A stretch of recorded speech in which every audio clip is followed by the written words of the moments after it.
Welcome, one and all, to the circus. Hey, good morning. Good to have you with us today. My name is Nick Stewart. This is Sunrise Center on a Tuesday. Welcome to the program. Glad you're here. Glad I'm here. All right, perfect. Thank you, Miss Angie. Good morning, everybody. So the question of the day is, should school board members be paid? We'll talk about that. And your phone calls, 850-771-0049. My name is Nick Stewart. This is Sunrise Santa Rosa. God bless you. Thanks for being here. Risers, good morning, risers. Thank you. All right. Just a housekeeping thing. I won't be having a show the rest of the week, so just keep that in mind. Got to travel out of town, so no show the rest of the week. But in my thoughts and in my prayers. All right, so let's get this thing kicked off this morning. Your forecast today: mostly cloudy skies, stray shower, thunderstorm is possible. High near 80. Chance of rain, 22%. Tonight, mostly cloudy, scattered showers, thunderstorms developing after midnight, low near 67, the chance of rain 40%. And then tomorrow for your Wednesday, scattered thunderstorms in the morning, then mainly cloudy during the afternoon with thunderstorms likely. A few storms may be severe, high near 78, and the chance of rain tomorrow 60%. Tomorrow night's when the bad thunderstorms come through with damaging winds, hail, chaos, and 100% chance of rain tomorrow night. It is 70 in Milton, 71 Gulf Breeze, 69 in Bars, 70 in Pensacola. There you go. All right, let's do this. Taking your phone calls, 850-771-0049. It's Tuesday, and I'm glad it is. St. Patrick's Day this week, whatever. When's the last time you really cared about St. Patrick's Day? I mean, let's be realistic. When's the last time, besides in school when you had a little party, when's the last time anybody cared about St. Patrick's Day? I mean, come on. Let's be realistic. Not a major holiday. Unless you're in Chicago or New York. It's like, meh. I don't get it. You could use some prayers. All right, Rose. We will be praying for you, Rose. I hope that you have a speedy recovery or that your symptoms might be light. All right, let's get this going. Should school board members be paid? Now, there's a bill going through that they should not be paid. And now, in other parts of the country, that is a normal thing that they do not get paid. Now, would cutting out the money cut out the riffraff? I don't know. It's pretty interesting. We'll talk about that in just a moment. Over the next few months, drones will be used by Gulf Power to take photos of equipment along power lines in neighborhoods. This will proactively help identify potential areas of concern before an outage occurs. It says this will help us improve reliability as a more efficient and cost-saving way to inspect our equipment. But here's the thing: is you get freaked out. You're welcome, Rosa. You get freaked out by the drones going overhead in your neighborhood. It is kind of wild. So anyway, just so you're aware, they're going to be checking the lines.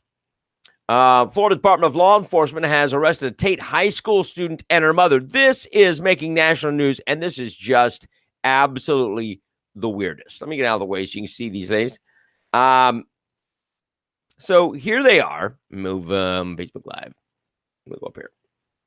All right. So these two ladies, women, are in trouble. So an elementary school assistant principal, they've arrested her and her daughter on charges of allegedly hacking student accounts in order to place fraudulent votes for the Tate High homecoming last fall. The same voter fraud that took place in the nation's capital. Laura Rose Carroll, 50, and her 17-year-old daughter, Emily Rose Grover, were charged by FDLE with 1 count each of offense against users of computers, computer systems, computer networks, and electronic devices, a third-degree felony. Unlawful use of a two-way communication device, a third-degree felony. Criminal use of personally identifiable information, a third-degree felony. And conspiracy to commit these offenses, a first-degree misdemeanor. Grover was named Tate High School's 2020 homecoming queen. The investigation began in November 2020 when the Escambia County School District contacted FDLE to report unauthorized access into hundreds of students' accounts. The investigation found that Carol, an assistant principal at Bellevue Elementary School, and Grover, a student at Tate High School, had accessed student focus accounts. Carol had district-level account access of the school's board's focus program, which is the school district student information system. Focus users are required to change their password every 45 days, and Carol's annual training for the staff responsible use of guidelines for technology was up to date. In October, hundreds of votes for Tate High School's homecoming court voting were flagged as fraudulent, with 117 votes originating from the same IP address. Agents uncovered evidence of unauthorized access to Focus linked to Carol's cell phone, as well as computers associated with the residence. With a total of 246 votes cast for the homecoming court, multiple students reported that Grover described using her mother's Focus account to cast votes. The investigation also found that beginning in August 2019, Carol's Focus account accessed 372 high school records, and 339 of those were Tate High School students. So you evidently don't have confidence in your daughter's ability to win. She's evidently not as popular as you thought if you have to fraudulently get her homecoming queen. I wonder if that crown's worth it now. Yeah, I don't know. It's not going to bring up, well, you may be the belle of the ball in the juvenile detention center because that's where she's at. What? How weird are people? If that is, and what are you teaching your daughter? There's just, these two need to go away. They bother me. Is this an egregious crime? No, but it's just, it is so self-absorbed. You have to be so self-absorbed that you have to cheat. You have to hack people's accounts and cheat to get your daughter elected homecoming queen or not, whatever it is. How stupid. How pitiful and reckless your life is. Good riddance. Good riddance. Yeah, they got to be Democrats. I agree, Mary. They must be Democrats.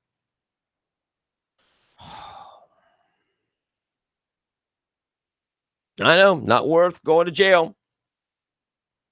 Just to be the queen. Just to be the queen. You could be the belle of the ball there. I know. It is weirdness. But bye. I'm glad these two are out of society. Thank you for weeding yourself out. All right. Boy.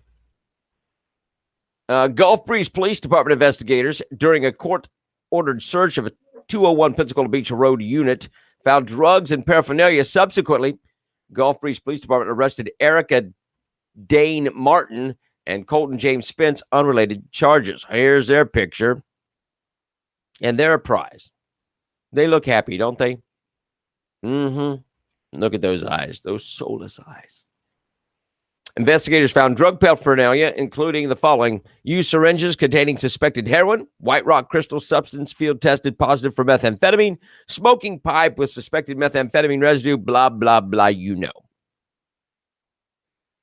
and cotton balls containing liquid which tested positive for heroin in a spoon next to a bed. Upon execution of the search warrant, all three roommates were present, waived their Miranda rights. William Christopher Holt admitted using meth the night before and told police he uses it on a regular basis. The report also states Martin and Spence admitted being in a bedroom where narcotics and paraphernalia were found, but denied ownership. It's not mine. However, Martin reportedly told cops she will inject her friends with meth because they can't do it themselves. That's what friends are for. Additionally, Martin's arrest report states she told an investigator that wet cotton ball and a spoon couldn't count as narcotics because it was already injected into somebody. You argue that in court. Yeah, go ahead. Wow. Another group. Bye. Good riddance. All right, gas prices, unless you had been on a rock, gas prices are cranking. They jumped another 15 cents per gallon last week. The state average is now $2.87 per gallon, the highest daily average price since June 2018. Florida's average prices increased 67 cents per gallon since starting the year at $2.20. The main reason for that increase has been the price of crude oil, which increased nearly 40% since January, or really since Joe Biden cut off the pipeline.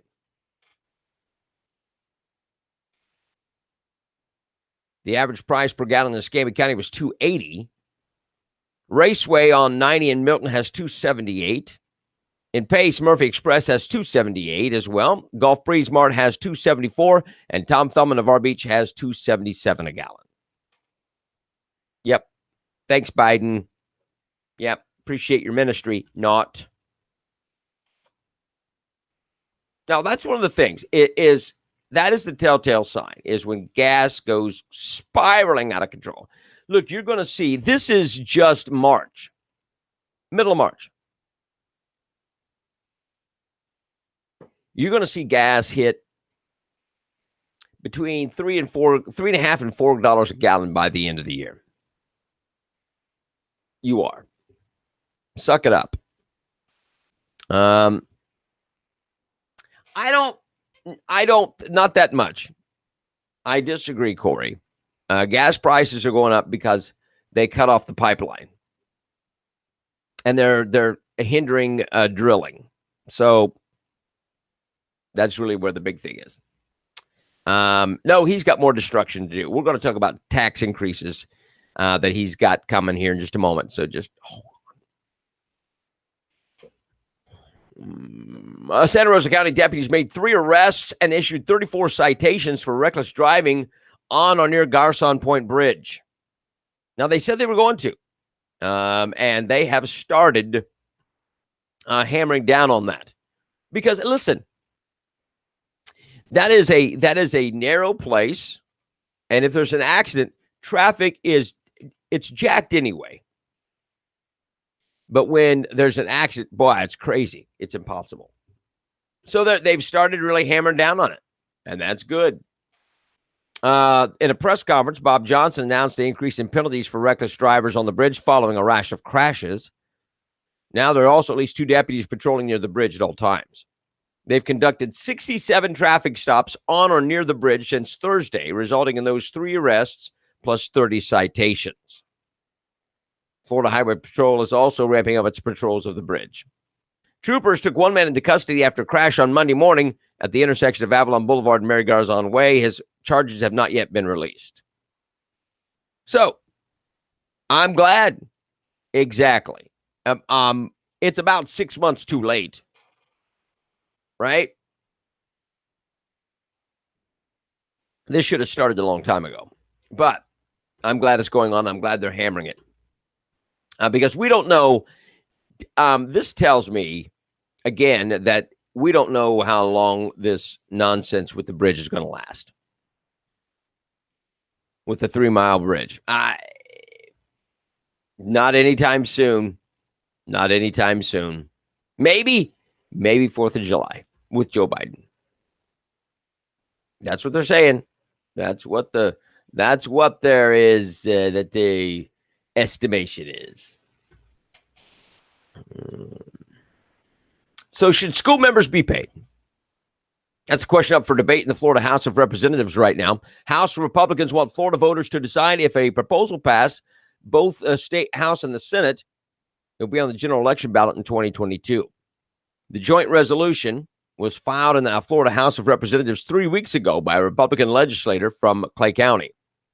The proposal says members of a district school shall serve without compensation. If passed, those elected and reelected after November 8th, 2022 will not receive a salary. On Friday, the House Secondary Education and Career Development Subcommittee meeting voted to move the amendment forward. Alex Andrade is on that committee. When it's a volunteer body, it gives that trust that people are doing it for the right reasons, Andrade said Monday. Andrade emphasizes that his support for the resolution does not reflect on the work of the Escambia County and Santa Rosa County school boards. Now, here is my thought on this. Yeah, don't pay them. But they should be easily removed. So if you have somebody like, I don't know, just a Sharon Holly who doesn't show up or walks out, she's easily replaced. Yes. But it is a service thing. So it should be that mindset. I also have a thing. It's not and again, here's what people misunderstand about positions like this. The school board is a position of service, as in all elected positions. They're there to serve. It's not a position of power. It's not a position of power. When you look at it as power, you are no longer eligible mentally. If you look at a political position as power, you've already lost everything. You've lost your soul. I tell people when they want a position at church, I said, if you're looking for power, go get a dog, because this isn't the place for it. This is a place of service. And I think the school board's the same way. Now, how much influence do they have at that point? I don't know. How much time do they spend on school board business? No, I agree. I don't know. 850-771-0049. Yeah, they shouldn't be paid. It should not be a paid position. I know that some places that if they serve on a thing, they get like a little $100 or something like that per year, just to handle little gas or running little errands or whatever. I don't have a problem with that, but whatever. But again, it's a common practice not to pay school board members across the nation. That's common. This is weird. Bids for the city of Milton's new wastewater treatment plant came in about $54 million. That's twice what it was originally estimated to cost. It leaves city officials scrambling to figure out how to cut millions from the price tag so the direly needed project can be seen through. The request for proposals was put out just 2 days after city officials broke ground on the new plant on February 13th. The city expected to get proposals in the $28 million range and was prepared to go as high as $32 million due to rising lumber costs and other incidentals.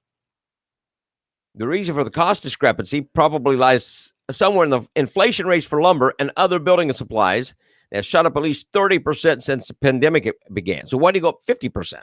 I mean, 100%. It's twice. So you are twice what you had originally budgeted for. Now what do you do?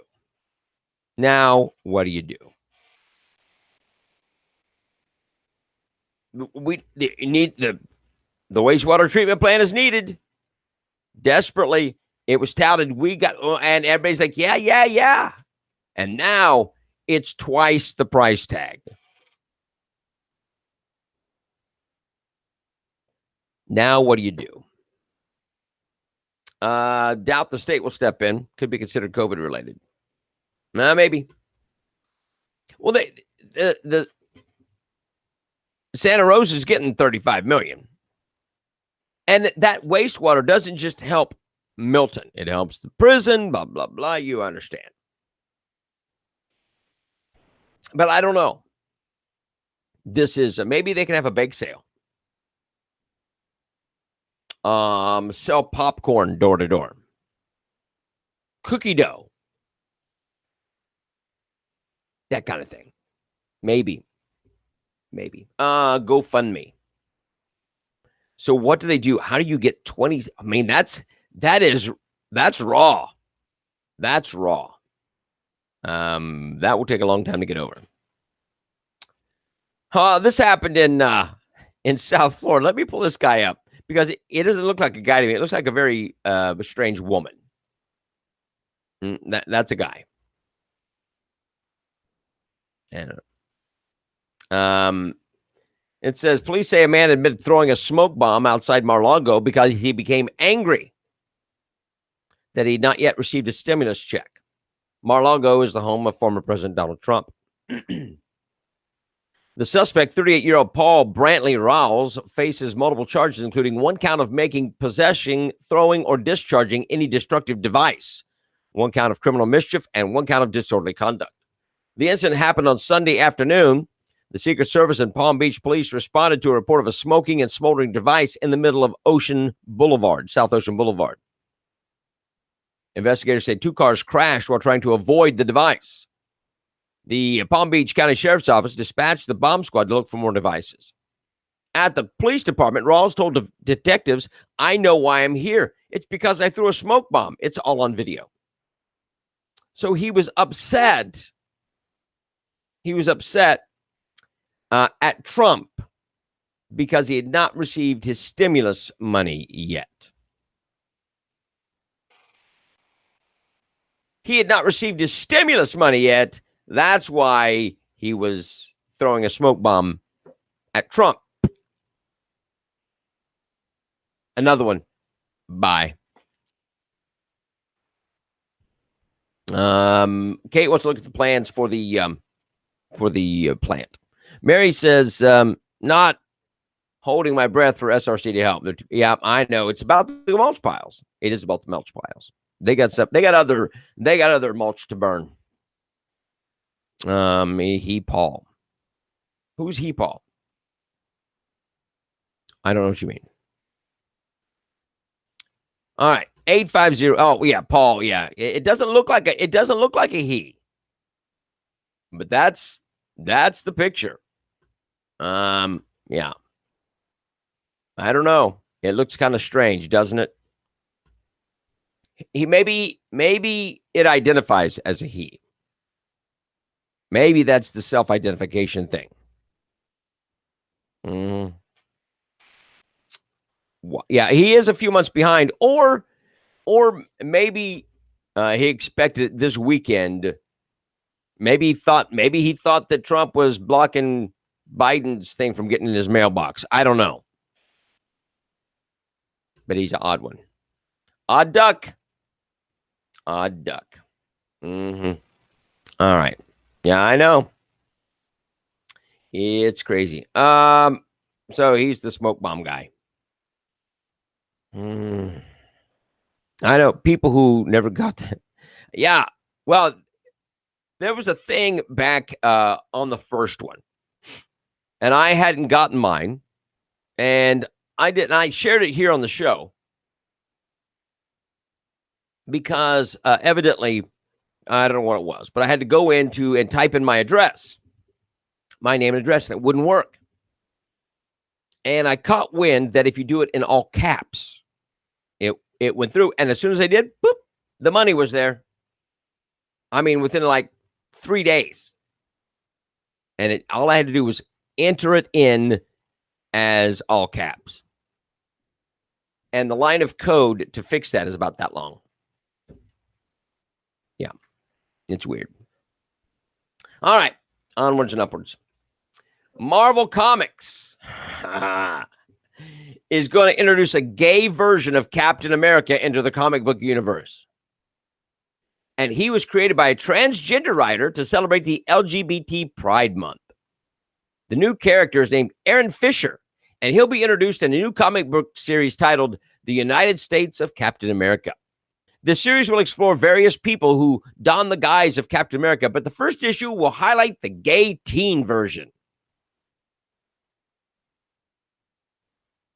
The gay captain is designed by Jay Bazaldua, a transgender comic book artist.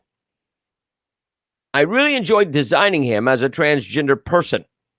I'm happy to be able to present an openly gay person who admires Captain America and fights against evil to help those who are almost invisible to society.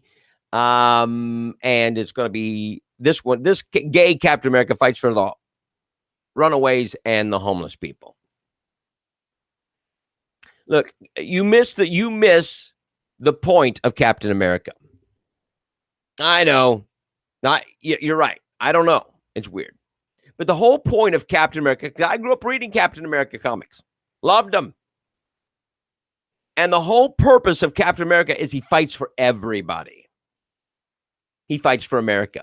And if you're an American, he fights for you. I had the picture, and it wouldn't, it must have been a weird file version, because I don't, oh, here he is. Oh, yeah, I got him. I'll pop him up here. So it's just bizarre. There he is. There's the gay Captain America. That's it. Yeah. Yeah, I'm not going to read it. Not going to read it. I don't need a gay Captain America in my life. My life is complete without gay Captain America. Just saying. Yeah. Nice bibs. 850-771-0049. Woof. The world has gone absolutely stupid. How stupid can you be? Oh, well, to answer that question, Metropolitan Nashville Police Department released a body camera and dash cam video footage showing a shootout between an officer and a female suspect during a traffic stop. Now, check this out. This is graphic. I do want to say that. I want to give you a warning that there is a shootout, and it's kind of wild. So check this out, and I'll kind of skip some parts because it is a little lengthy, but here's the cop pulling the woman over. And it's, yeah, the sound comes in just a minute when he turns his thing, but he's following her into this parking lot. And here we go. First of all, you don't do that. Don't get out of your car. Just bring your bag out here. Ma'am, stop going through it. Come step right back here. What did you take out of it? Nothing. I was Okay. All right, listen. Just come back here. I think we're getting off on the wrong foot, okay? Because I'm really confused on why I'm getting stopped. He's got several warrants. Okay, that has nothing to do with me. You don't know who's in the car. Nobody's in my car. Well, now I know that. However. All right, so she's driving the man's, her boyfriend's car, whatever. And the man has got several warrants. So the cop, it's all tinted. The car's all tinted. So he sees the license. He pulls it over, right? He sees the tag, pulls it over. That's why she got pulled over. I'm going to address the other problems. Okay, so you want my bag and all my belongings. So just step right back here. Can I use the restroom? And let you know this is being audio and video recorded, just to let you know. Okay.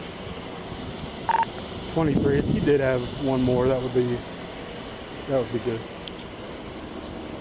10-4, dispatch any unit near Ewing Drive and for church, Ewing Drive and for church. Can we step back here? 21 to 23, do you need me code 3? All right, so he's going through her stuff. He's checking out her bag. Pulls out her cigarettes. I just got pulled over because the my name is on the car. And he wanted to know if he was in the car with me. He's not in the car with me. But I do got weed. Hey, are you available? I'm right here in the Dollar General. All right, it starts getting interesting here. Brick Church and Ewing. Yeah, I'm not done with that though. Where's your lighter at? In the car. 13. I'll It get says it you're for you about in a second. 7 minutes away. I'll get it Correctional for you in a map. second, okay? So you driving for right there. church. She's gonna get. He says, "I'm gonna get it." He stop. You scaring me. Thank you.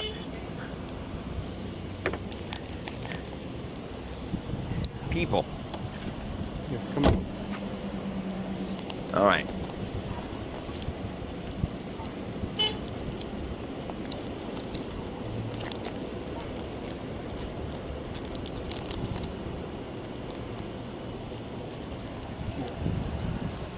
Well, she'd have been if they No, Robin hold on. if he'd have handcuffed I her. haven't done anything wrong. Ma'am. No. Now here's see that's the thing. If he'd put her in handcuffs at the beginning, like you said, I can tell you right now that she would have fought and it would have got escalated to this point anyway. Here you go. Got to get paid. All right, here we go. Get down. Get down on the ground. Down on the ground.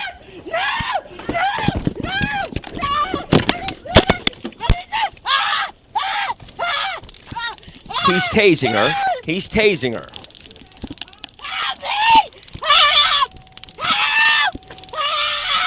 I didn't do nothing.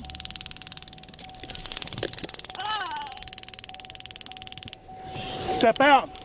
Ma'am, put the gun down. Put the gun down.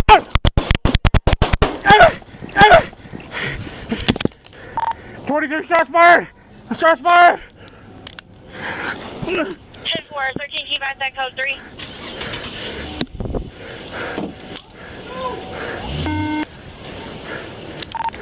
Here I'm hit.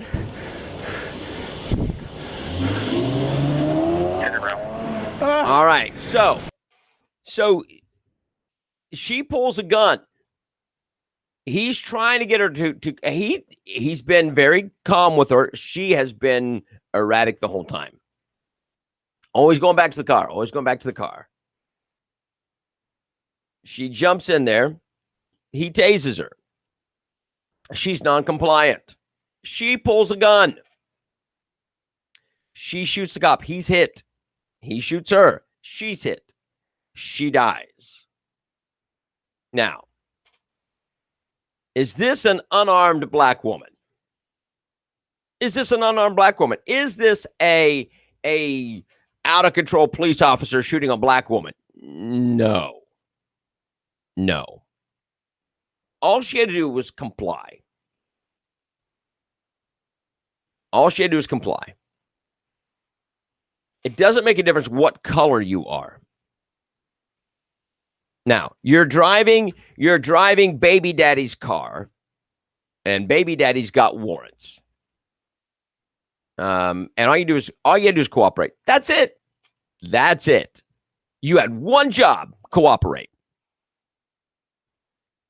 And I don't care. And Joe Biden goes, I didn't have to tell my daughter to put her hands on the steering wheel. You know what? My dad told me when you get pulled over, don't do anything stupid. Put your hands on the steering wheel. Roll the window down and just remain calm. Yeah.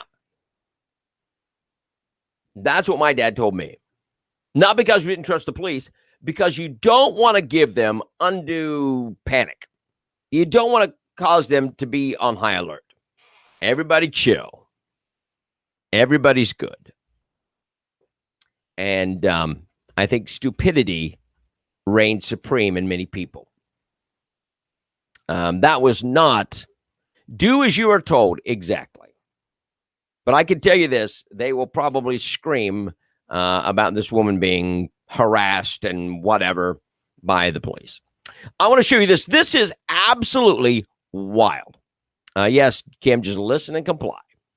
And it doesn't make a difference what color you are. So check this video out. This happened in Florida, in Pembroke Pines. Check this out. The video explains itself. Here you go. Holy smokes.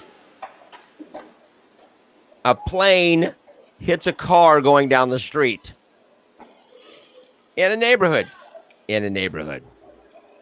This is pretty wild. Here, you're going to see it again.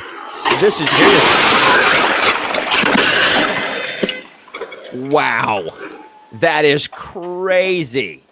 That is absolutely crazy. 2 died in that crash, obviously, and that is just an amazing piece of video. Wow. Yeah. That's pretty striking. 850-771-0049. I had to share that with you. It's just too fascinating not to. Ratings for the Grammy Awards show on Sunday collapsed by more than half, despite many Americans being stuck at home without anything to do. According to the Wrap, the ratings for the Entertainment Awards plunged from 18.8 million viewers in 2020 to 8.8 million viewers across all platforms. That's a decrease of 10 million viewers. A drop of more than 53%. Because it sucks. It's a political nightmare and nobody wants to watch it.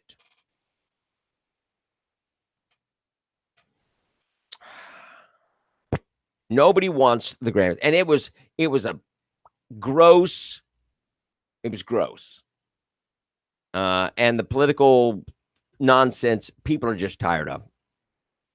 We don't want the wokeness in those kinds of things. You want to applaud yourself, applaud yourself. But what they're calling art these days isn't. It isn't. It's trash. You are exactly right. It's trash. And I won't watch it. I don't watch any of the award. Number one, they are absolutely the most boring thing ever. The last award show I watched was when the Eagles did a thing for their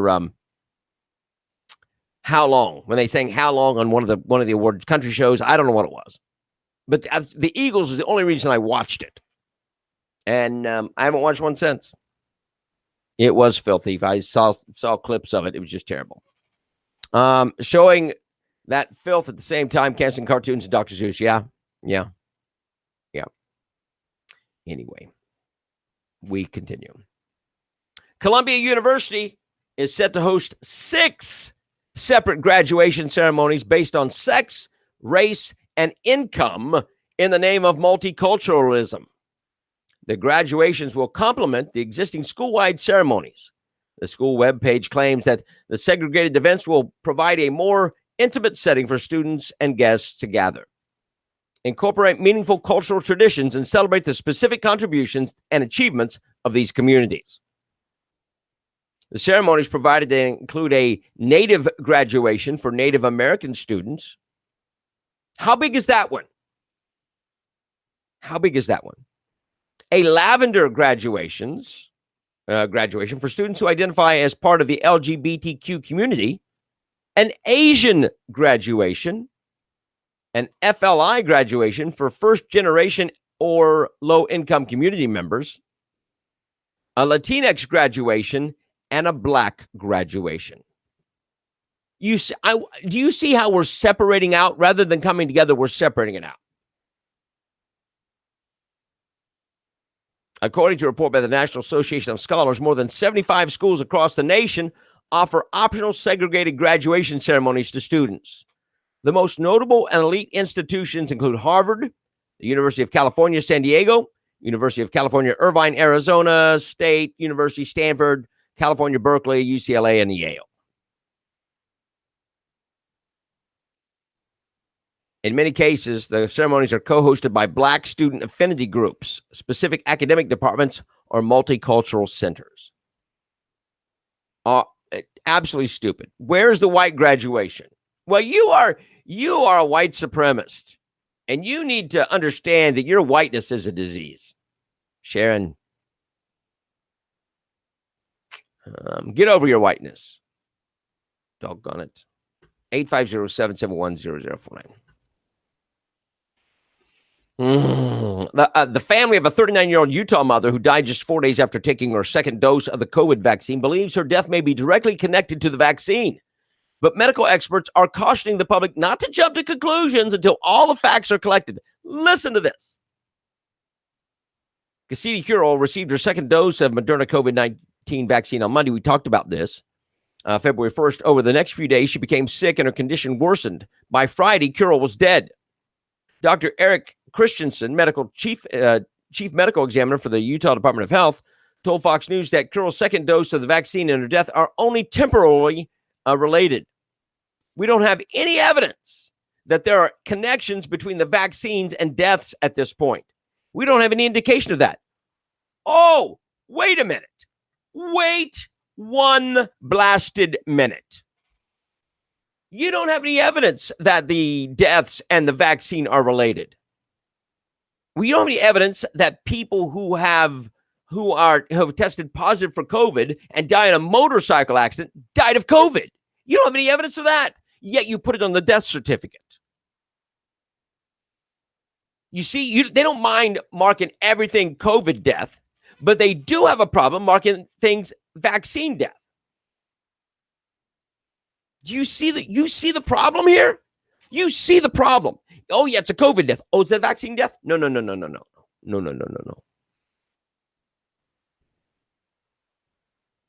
People, they're saying, well, you look at the vast numbers of people who have been immunized, who have been vaccinated, and the death, it's very, very extremely low. Oh, wait. If you look at the number of people who've had COVID and the number of people who've died, is very, very low. You see? You understand? Do you get the connection? Oh.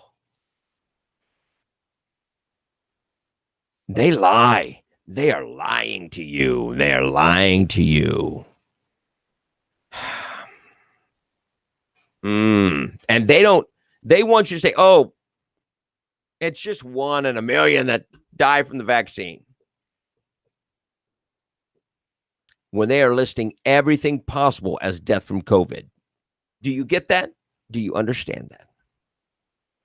This is the deceit. 2 more countries on Monday announced they're suspending the use of AstraZeneca's COVID-19 vaccine following reports of blood clots in some people. Though health authorities continue to have no evidence the vaccine was responsible. After sticking by the shot last week, officials in Germany announced they're pausing use. Officials in France made their announcement shortly after. Germany's health minister said the decision was taken on the advice of Germany's national vaccine regulator, the Paul Ehrlich Institute, which called for further investigation into 7 reported cases of clots in the brains of people who have been vaccinated. It's purely a precautionary measure. Emmanuel Macron of France made the announcement at the news conference that French authorities have decided to suspend the shots at least until Tuesday afternoon, when the European Medicines Agency will issue its recommendation over the vaccine. We don't have any indication that the vaccine is causing the blood clots.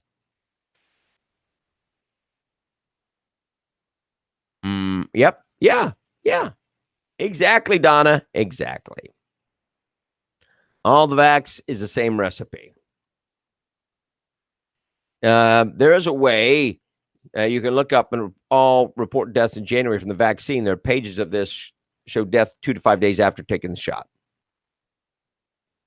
But it has nothing to do with the shot. Nothing at all. But if you die from a bullet to the brain, it's COVID. A new study released that protein found in mosquitoes can help fight, Zika, right? West Nile, and maybe COVID-19. The National Institutes of Health released its report on Wednesday and said findings could lead to help 4 millions of American people worldwide. Scientists said the mosquito protein, AEG12, weakens certain viruses by breaking down its protective covering. But it's ineffective against other viruses that aren't enveloped in protective covering, like pink eye and bladder infections, because we don't have any medicine for that. Why would they worry about pink eye and bladder infections? I think we've kind of got a way to control those things. Why would they worry about mosquitoes curing pink eye? Oh, this is interesting. Tracking how many Chicago public school teachers have been vaccinated against COVID-19 has been a challenge because the teachers union is asking its members not to inform district officials about their vaccine. The school district and the Chicago Teachers Union have been involved in a public battle over whether to resume in-person instruction after months of virtual learning. The dispute centers on what the union has deemed inadequate safety protocols. The district opened its doors this month to tens of thousands of students from kindergarten through 8th grade. The move came after weeks of tense negotiations between the district and union leaders because, well, it's not safe. Well, you've not made the vaccine available. Well, now they have, but don't tell if you've been vaccinated because that hurts our cause. If you tell that you've been vaccinated, that whittles the numbers down and it hurts our cause. That's the teachers union. Feel good about it? I know.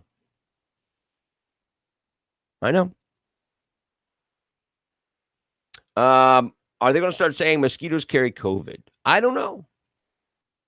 I do not know. It's an interesting question. They'll say anything for the purpose. President Joe Biden reportedly planning the first major tax hike in almost 30 years, according to Bloomberg News. The plan would be included in the next economic spending bill that be used to help pay for the $1.9 trillion COVID relief package. The next spending initiative won't rely on just government debt as funding source, but could include an increase in both the corporate tax and the individual rate for high-income earners. That'll change. Bloomberg noted an independent analysis of the Biden campaign's tax plan found it would raise around $2.1 trillion over 10 years. The planned increases currently planned or under consideration include raising the corporate tax rate to 28% from 21%, which would kill business.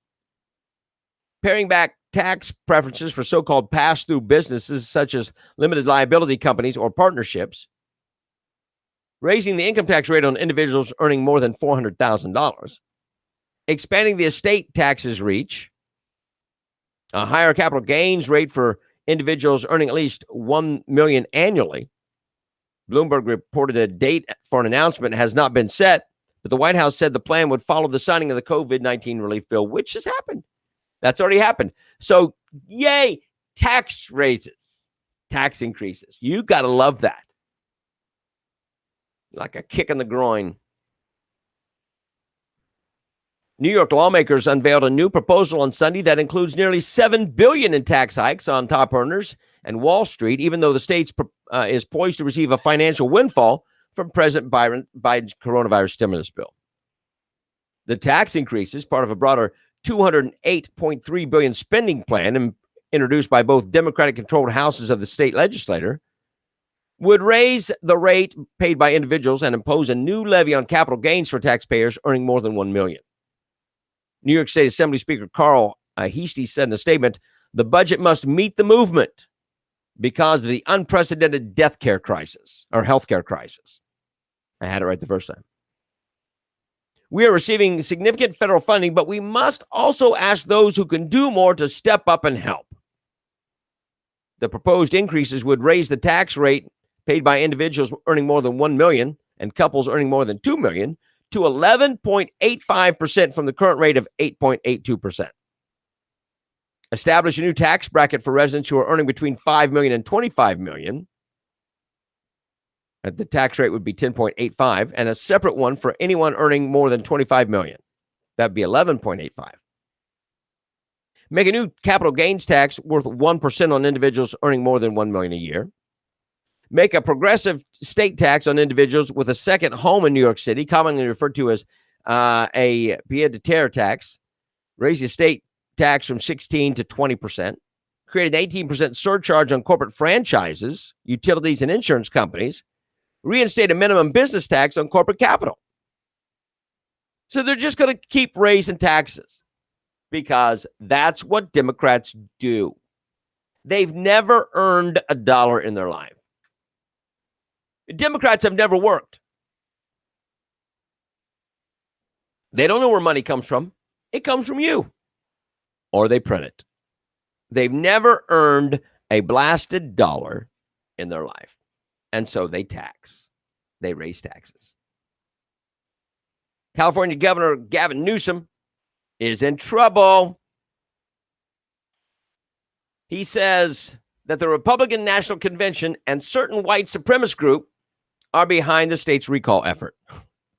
Let me be more candid and more direct. The principal sponsor of this recall effort wants to put microchips in immigrant aliens.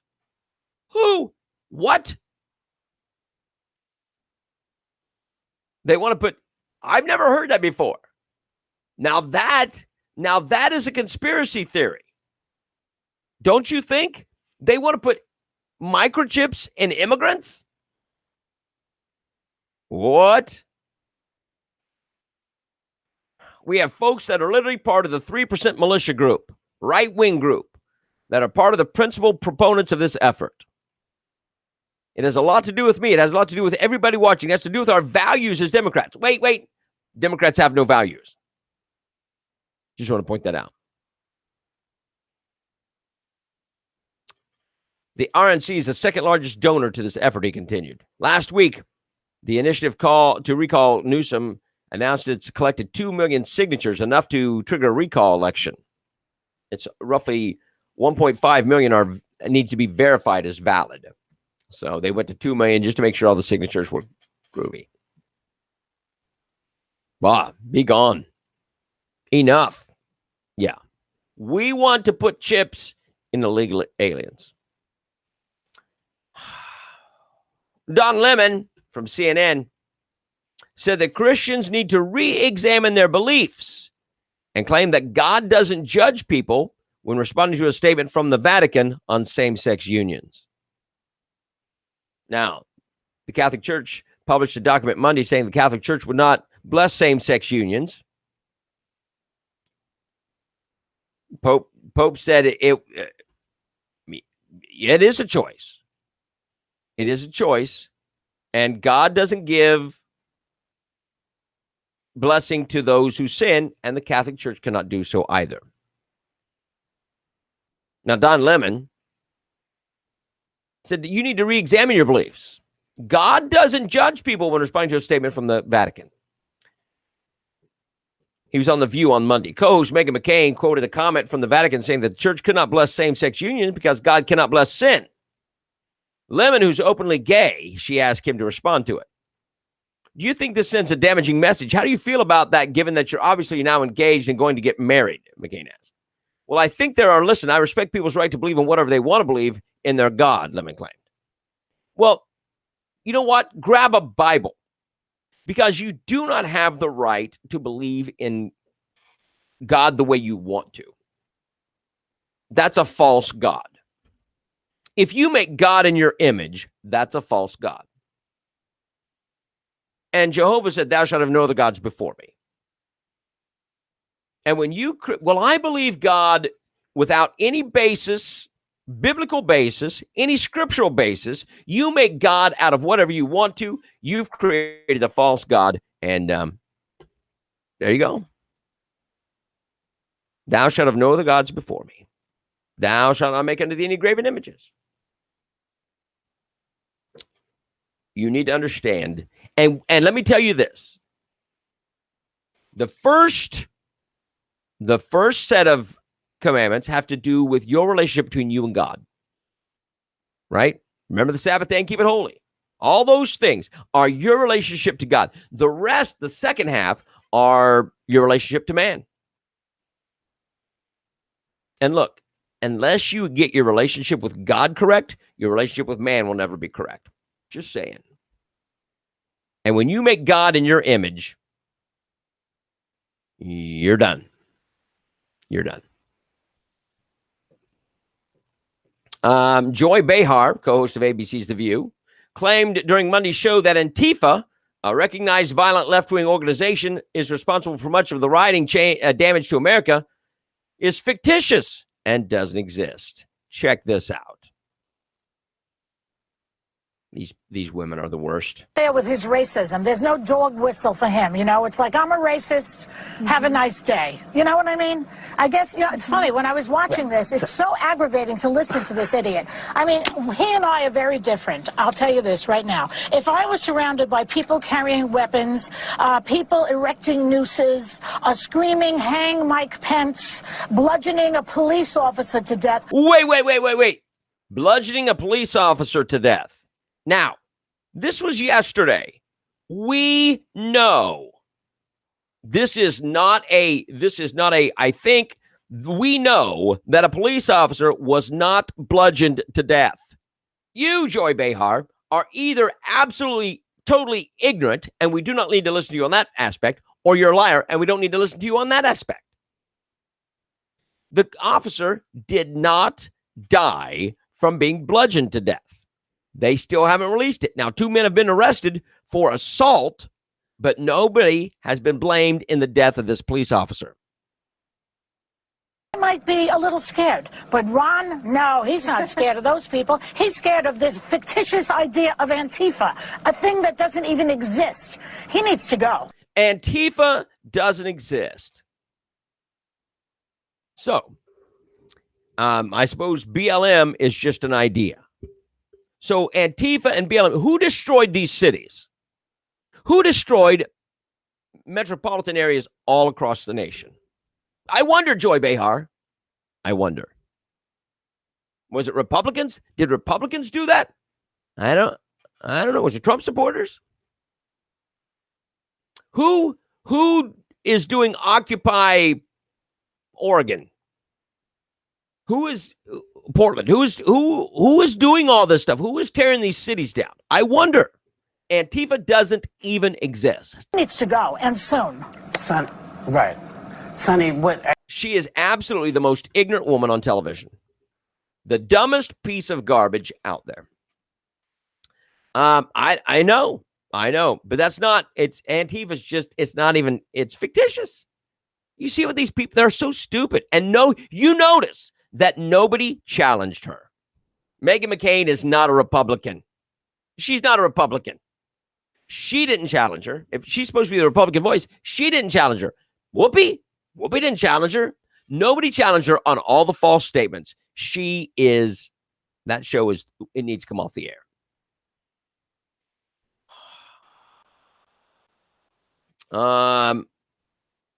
MSNBC host Tiffany Cross suggested Saturday that the time's come for the building housing the FBI's headquarters in Washington, D.C. to undergo a name change. So the FBI, the Hoover building, needs to go under a name change. Check this out. It's time we rename that building after somebody who deserves it. I couldn't agree more, Congressman. And considering this long overdue moment of racial justice reckoning we're navigating as a nation, changing the name of our premier law enforcement agency so that it doesn't honor a racist tyrant who trampled civil liberties. All right, so she wants to take it from one racist tyrant and rename it after another racist tyrant. We'll get to that name in just a moment. No, seems like a pretty logical step to me. Now, if you don't know about J. Edgar Hoover, he lorded over the FBI as its first director for nearly 50 years. And he spent much of the 1950s and 60s obsessively trying to derail the civil rights movement, using tactics like illegal wiretaps, warrantless searches, and other dirty tricks to spy on movement leaders like Dr. Martin Luther King Jr. Hoover's FBI even sent Dr. King an anonymous letter attempting to blackmail him into committing suicide. It sounds crazy, but seriously, just Google COINTELPRO. I've talked about it right here on this segment many times. Now, we could spend hours discussing Hoover's documented misogyny, homophobia, and spinelessness when it came to policing the mafia. Or we can step into 2021 and rededicate the building to someone deserving. I've got it. How about the Stacey Abrams building? If one woman could swear off against a whole system that tried to suppress, oppress, and depress the descendants of the people who built this country for free, and who again managed to save the country from itself, then surely we can dedicate the building representing equal protection under law after a... From one racist tyrant to another racist tyrant. Stacey Abrams is a racist tyrant. And that's what they want to do. Holy smokes. All right, kids. We're out of here. Again, this is the last show for this week. I got to be out of town. We will look forward to seeing you again next week. So hold on. We'll be back. God bless you. Share the video. We will see you next week. Have a great day. Bye.